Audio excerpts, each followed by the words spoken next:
Fala pessoal, muito boa tarde, sou o Marcos Duarte, analista de investimentos, estou aqui para fazer mais um Pit Stop Trader para você, hoje segunda-feira, dia 2 de março de 2020, o mercado está numa volatilidade ainda bastante alta, bastante excessiva, no mesmo cenário que aconteceu a semana passada, tá?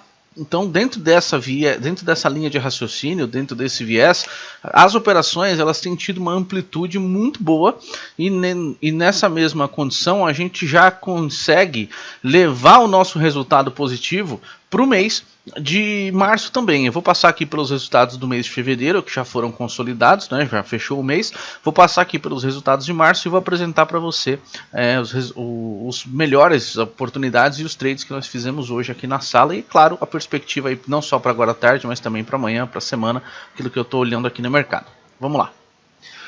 Pessoal, vou começar pelos resultados da sala. Você está vendo aqui o descompliqueinvestimento.com.br. Esse aqui é o meu site, você pode ficar à vontade para navegar. Tem aqui todo o conteúdo educacional à sua disposição. Tem também aqui os resultados da sala ao vivo, que se você clicar aqui em resultados, vai abrir essa página aqui para você, onde você tem os caminhos para acessar tanto a área logada, como também o YouTube, que a gente fica aqui na parte da manhã até 1h da tarde, tá?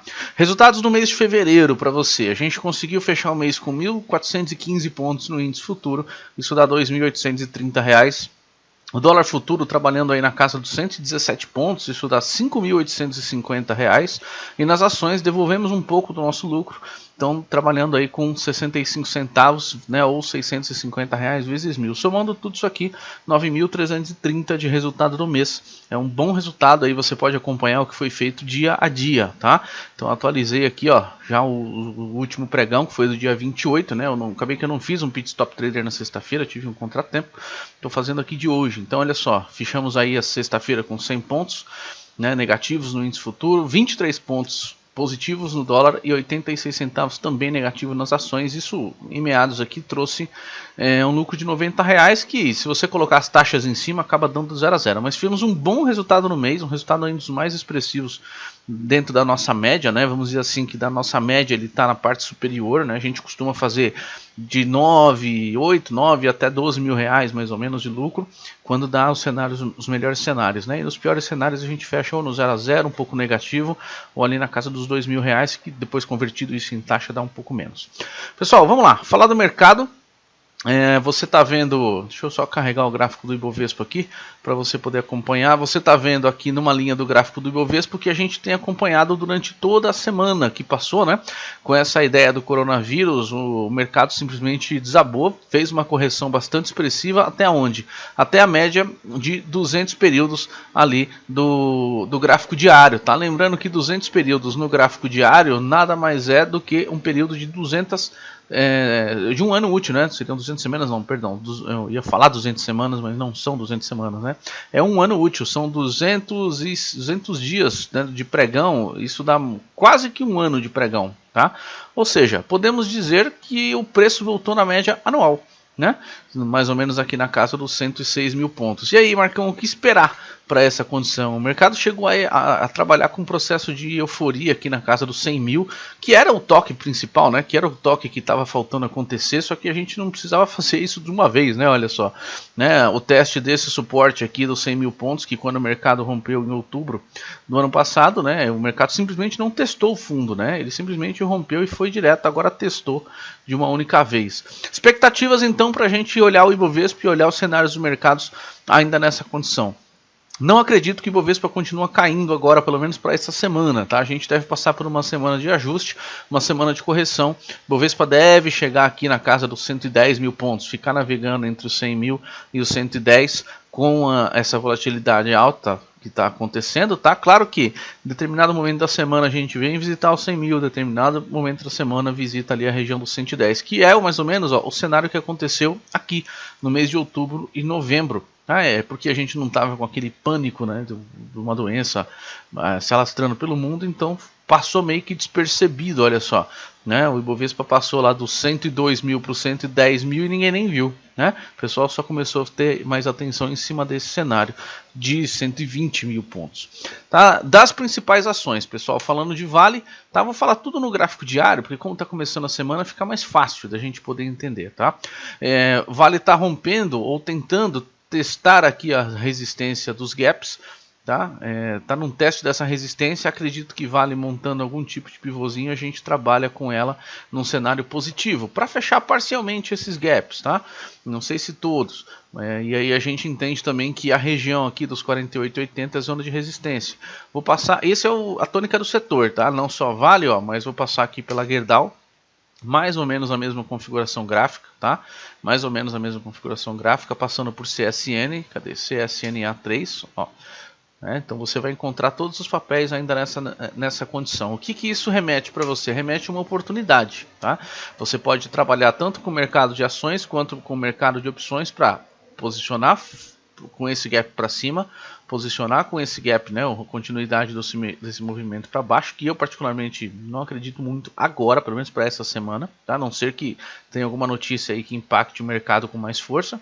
Ou você pode montar um straddle, né, nas opções, que é aquela operaçãozinha bidirecional, né, tanto para um lado quanto para o outro. Eu de fato estou em busca de operações assim, preferencialmente montando, não vai ser bem o straddle, né, porque o straddle a gente monta junto, né, mas eu preferencialmente estou montando a perna comprada e um dia depois montando talvez a perna vendida, né, a perna olhando para baixo. Tá, o mercado está bem positivo hoje, né? Então algumas ações aí subindo bastante, né? E só o setor financeiro que está com um pouco de dificuldade. Então passei aqui pelas algumas ações do setor de mineração e siderurgia, tá? Vou passar aqui pelo Bradesco. Então, ó, tanto o Bradesco quanto o Banco do Brasil, ó, tudo mesma condição gráfica, quanto o Itaú estão com um pouquinho de dificuldade, né, de entender esse comportamento, tá, de testar aqui a última zona de suporte. No caso do Itaú é o 35,50, fica mais nítido num gráfico semanal, olha só, tá? Esse suporte do 35,50. Então entender esse cenário, talvez que seja para cima ou seja para baixo, no setor financeiro ainda é uma grande interrogação. Então a gente tem que ficar atento a esse tipo de coisa. O que dá para operar? Não só a Petro e mais o setor de consumo, não só a Petro, mas o setor de mineração e siderurgia, mas dá para operar também o setor de consumo, tá? E o setor de transporte, que são bons setores aqui, ó. Então, ó, BTOW, deixa eu colocar no gráfico diário também, aqui. BTOW está numa configuração legal, tá? A maioria dos ativos para a semana passada testaram algo que seria, deixaram um padrão de candle que se assemelha muito a um padrão de candle que reverte a tendência de curto prazo. Então, trabalhando num gráfico mais voltado ao intraday, certamente a gente vai encontrar pivôzinho de alta, ombro, cabeça, ombro invertido, fundo triplo, etc, né? Um fundo duplo, etc. Figuras de reversão de tendência para o mercado trabalhar em cima dessa correção, tá? Então, trabalhando aqui com um pouquinho de BTOW, você pode também olhar lojas americanas, ó, estão todos os gráficos muito parecidos, e é importante você trabalhar com o cenário de compra somente quando romper máximas, principalmente do pregão de hoje, tá? Que é o pregão que começa a semana, tá? Mas avaliando caso a caso.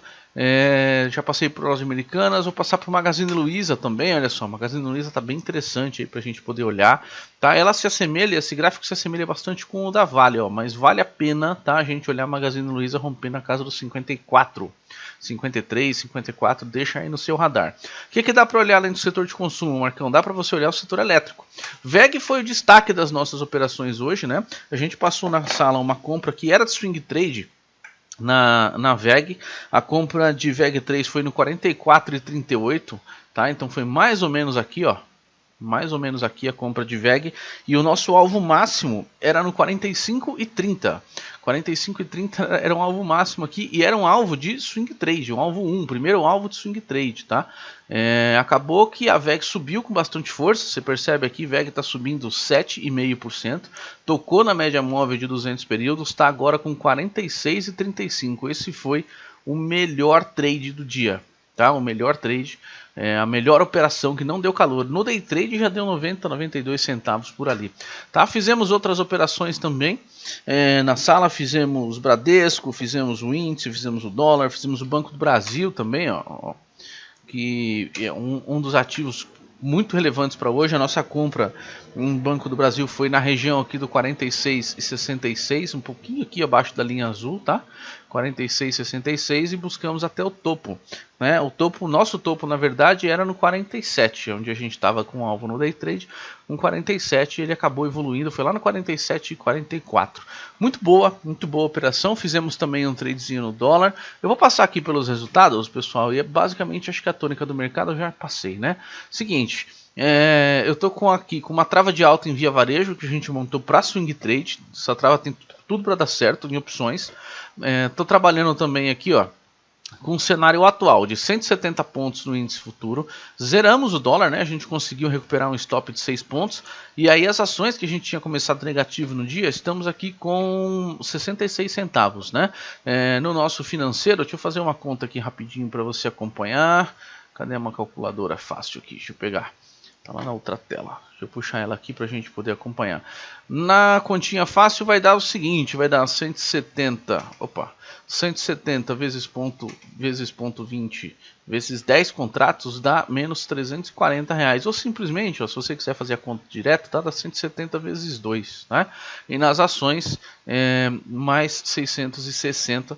Tá? Então um menos o outro aqui, ó, dá 660 menos 340. A gente está com 320 de saldo positivo para o dia de hoje. É um bom saldo, é um bom parâmetro, em virtude aí do que a gente tomou stop logo na abertura do índice futuro. Deixa eu falar para você do dólar e do índice futuro para a gente poder encerrar.